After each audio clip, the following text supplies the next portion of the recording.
Hi, I'm Alison Warren. I'm a visual arts lecturer for Gower College, based at Llwyn y Bryn.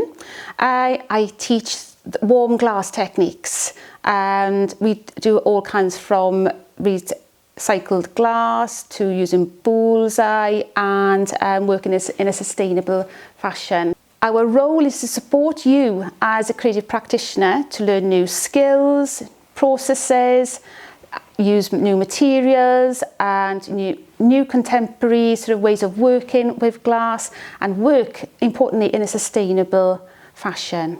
Here at Warm Glass at Gower College, Llwyn y Bryn, I would love to see you in September. Enroll on the new course.